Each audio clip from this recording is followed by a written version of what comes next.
లెక్క అది. ఇప్పుడు మేము చేసే లెక్క చూడండి. ఇప్పుడు పొలిటికల్ మైలేజ్ కొరకు ఆలోచిస్తారు అందరూ, మేము చెప్తలేమా. ఇప్పుడు బెయిల్ మీద ఉన్నారు, రాహుల్ కూడా బెయిల్ మీద ఉన్నాడు అవినీతి కేసులో. అరే చేస్తాను మామూలు చేస్తాను. ఎవడొద్దు అన్నాడు, ఎవడన్నా ఆపినాడే నిన్ను? నేనే అంటా, నువ్వు అన్నాడు కాదు, నేనే కాదు. ఆపిండ్రా? అరే ఆపలేదే, మేమే అంటాను. పొలిటికల్ అప్పుడంటే ప్రొటెక్ట్ చేశారు. ఈడీ ముందు హాజరైనప్పుడు దేశవ్యాప్తంగా ఈడీ కార్యాలయాల ముందు ప్రొటెక్ట్ చేశారు, ఇంక్లూడింగ్ రేవంత్ రెడ్డి. ఇగో అప్పుడు సోనియా గాంధీ గారు చెప్పిన, ఆమె కూర్చొని కరోనా తర్వాత నన్ను మళ్ళీ మళ్ళీ విలువకండి, ఇప్పుడు అప్పుడు నేను నేరం చేసినట్టు మీరు భావిస్తే ఇమ్మీడియట్ గా ఇక్కడి నుంచి జైలుకి తీసుకుపోమని చెప్పింది ఆమె. అందరం ఆనే ఉన్నాం. అర్థమైందా? ఎందుకు తీసుకుపోలేకపోయింది? అద్వానీ గారు కూడా గట్టినే చెప్పిండు. అరే అద్వానీ గారు కాదు, ఎవరైనా అట్నే చెప్తారు. మీరెందుకు ఆపిరో చెప్పండి, మేము ఆపం. అప్పుడు మీరు మళ్ళీ గిట్టని అడ్డం పెట్టదు. ఇప్పుడు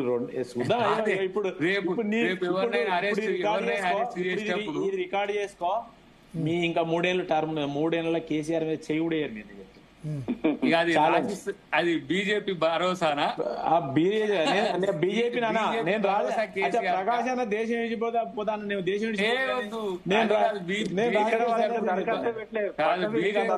భరోసా అని అనుకోవచ్చు. అది వేణు ఒక్కనాడన్నా కనీసం ఫడ్నవీస్ దగ్గర పోయి అడిగిండా నేను ఇక్కడ కట్టుకుంటాను? ఆయన అడగాల్సినే ఉంది. అవసరమే లేదు అసలు. ఇప్పుడు కాదు, ఫైనల్ గా నాకు కాదు, చర్చ ముగించాల్సిన సమయం వచ్చింది. మీరు ముగించండి. ఒకటే విషయం, కిరణ్ కుమార్ రెడ్డి గారు ఇప్పుడు ఉన్నారు, ఈయనే హైదరాబాద్ లో ఉంటాడు. ఆడ ఆంధ్ర ఇంజనీర్లు, అదే మన మహారాష్ట్ర వాళ్ళు ఒప్పుకోమ 52కు కట్టుకోమన్నారు అని చెప్పిండ్రని వారు ఇప్పుడు చెప్తున్నారు. పృథ్వీరాజ్ చౌహాన్ చీఫ్ మినిస్టర్ ఉండగా ఇప్పుడు కూడా కట్టుకోవచ్చు అని చెప్తున్నాడు. ఇప్పుడు కట్టుకుంటారు కాంగ్రెస్ వాళ్ళనే. కట్టమనుకుంటున్నావే నువ్వు భలే ఉన్నావు. ఎంత కట్టినా ఆడ మేలే ఆ ప్రాజెక్టు. 9 అరే కట్టుమంటే కట్టుకున్నా, 150 కట్టుకున్నా మనకు ఉభయ ఎప్పుడంటే అంటే ఉభయ అంటున్నా, ఇది కంబైన్డ్ ఆదిలాబాద్ కు బెనిఫిట్ అయ్యేది. అది మీరు రాజగోపాల్ రెడ్డి గారు వర్క్ చేసిండు, ఆ పైసలు కూడా రానట్టున్నాయి. అవి మీరు మొదలు పెడతారు. ఏం చేస్తాం, కేసీఆర్ చేయబట్టి అప్పుల లోపల తెస్తాం, ఇస్తాం. ప్రకాష్ గారు చెప్పండి. ముగించే ముందు నేను ఏమంటున్నా అంటే, ఇప్పుడు వేమనపల్లి రిజర్వాయర్ కట్టమని చెప్పారు కదా, అది కేసీఆర్ కట్టలేదని చెప్పి కమిషన్ తప్పట్టిందని చెప్తున్నారు కదా. అది తుమ్మిడట్టు కట్టాల్సిన అవసరం లేదు. వేమనపల్లి కడితే ఆటోమేటిక్ గా నీళ్లు ఒక చిన్న టన్నెల్ తీస్తే సుందిలలో పడతాయి. అక్కడైనా 2 లిఫ్ట్లు పెట్టాలి, ఇక్కడైతే ఒకటే లిఫ్ట్ సుందిల నుంచి డైరెక్ట్ గా ఎల్లంపల్లి. అక్కడైతేనో 2-3 లిఫ్ట్లు అవసరం అవుతాయి తుమ్మిడట్టు దగ్గర. అదన్నా చేయొచ్చు కదా. వేమనపల్లి దగ్గరనో ఇంకా కిందికో ఒక చిన్న చెక్ డ్యామ్ కట్టైనా నీళ్ళ టన్నెల్ ద్వారా సుందిళ్లకు ఎంటైర్ ప్రాణహితం డైవర్ట్ చేయొచ్చు. అవకాశాలు ఉన్నాయి, కానీ వీళ్ళకి దాని మీద కాదు. మొత్తం బాయ నీళ్ళన్నీ వచ్చి ఫుట్బాల్ లేపుతీవి. ఇప్పుడు ప్రాజెక్టులు కట్టడం లేదా బాబు? మొత్తం గుంజి పడేసి ఇట్లా స్ట్రా పెట్టి మీ ప్రభుత్వం ఉన్నప్పుడల్లా.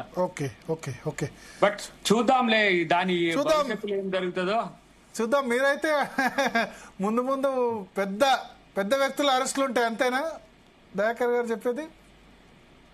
చెప్పట్లే, జరిగేది చూద్దాం అంటున్నా. ఏమో నాకు ఇంతకుముందు అట్లా అన్నట్టు అనిపించింది. అట్లా కాదు, వదిలేద్దామా అంటే చెప్పు నువ్వు ఒక మాట. ఎందుకు వదిలేయాలి? డెఫినెట్ గా దానికి పిల్లర్లు కూలిపోవడానికి కారణమైన వాళ్ళ మీద చర్యలు తీసుకోవాలి, రిపేర్ చేయాలి, కట్టాలి. కాళేశ్వరం ప్రాజెక్టు సద్వినియోగం చేయాలి, రైతులకు నీళ్లు ఇవ్వాలి. ఎవరైనా సరే నేను అనేది ఇప్పుడు ఇంత పెద్ద ప్రాజెక్టు కట్టినప్పుడు బీఆర్ఎస్ అయినా కాంగ్రెస్ అయినా నీళ్లు అయితే రైతులకు రావాలి. మీ కొట్లాట మధ్యలో కాదు, నీళ్లు రాకుండా అయితే ఉండొద్దు. అది నేను చెప్పేది. తప్పు చేసిన వాళ్ళు చేయకపోతే ఎవరిని కూడా శిక్షించిన. ఇవాళ నేను ఎందుకంటే ఉత్తర Telangana it's and severe drought, 30%, 25% less rainfall. Nizamabad, Jagtial, Peddapalli, Mancherial ఇవన్నీ జిల్లాలో కూడా. దక్షిణ తెలంగాణ పర్లేదు, ఇవాళ కూడా వర్షాలు పడ్డాయి. కృష్ణా నిండింది, బట్ గోదావరి ఇప్పటికీ ఎల్లంపల్లి నిండలేదు. 20 టీఎంసీల ఎల్లంపల్లి, ఇవాళ కూడా 9 టీఎంసీలు 10 టీఎంసీలు ఉంది పరిస్థితి. రెయిన్ ఫాల్ మెజర్మెంట్ తీసుకోవద్దు. రెయిన్ ఒక దగ్గర పడుతుంది, 10 కిలో పడది, ఒక దగ్గర పడుతుంది, మొత్తం కౌంట్ చేసి యావరేజ్. అదే నేను చెప్తున్నా, నార్త్ తెలంగాణ సివియర్ డ్రాట్ ఉంది, కరువు ఉంది, నీళ్ళు ఇవ్వాలి అంటున్నా నేను ప్రభుత్వాన్ని. అది చేద్దాంలే, కానీ ఇది తొందరలోనే అబ్జర్వేషన్స్ లో ఉన్నాయి కదా. మన అబ్జర్వేషన్స్ ఎవరి కరెక్ట్ అయ్యేదని మనం అందరం టెస్ట్ తొందరగా రేపటి వరకు 660 రూపాయలు పెట్టి. థ్యాంక్ యూ నరేంద్ర వేణుగోపాల్ రెడ్డి గారు, అద్దంకి దయాకర్ గారు, వి ప్రకాష్ గారు, కొప్పుల ఈశ్వర్ గారు. మొత్తానికి 60 పేజీల రిపోర్టు ప్రభుత్వం బయటపెట్టింది. దానిలో ప్రధానంగా ముగ్గురి రోల్ ప్రధానంగా ఉంది. కేసీఆర్, హరీష్ రావు, ఈటల రాజేందర్ కూడా ఆర్థిక శాఖ ఉన్నారు. బట్ కొన్ని పట్టించుకోవాల్సి ఉండే పట్టించుకోలేదని లైట్గా ఆయన మీద కూడా కామెంట్ చేశారు. పూర్తి రిపోర్ట్ స్టడీ చేయాల్సి ఉంది. 665 పేజీల రిపోర్ట్ బయట పెట్టాలని బీఆర్ఎస్ అంటుంది. Harish Rao power point presentation ఉంది. దీన్ని రాష్ట్ర వ్యాప్తంగా లైవ్ టెలికాస్ట్ చేయాలి. అన్ని చోట్ల, అన్ని నియోజకవర్గ కేంద్రాల్లో కూడా బీఆర్ఎస్ క్యాడర్కు ప్రజలకు ప్రదర్శింపజేయాలని బీఆర్ఎస్ నిర్ణయించింది. సో ఏం జరుగుతుందన్నది చూద్దాం. ఇది వాళ్ళ DNA. State to Zee Telugu. Welcome back. Kaleshwaram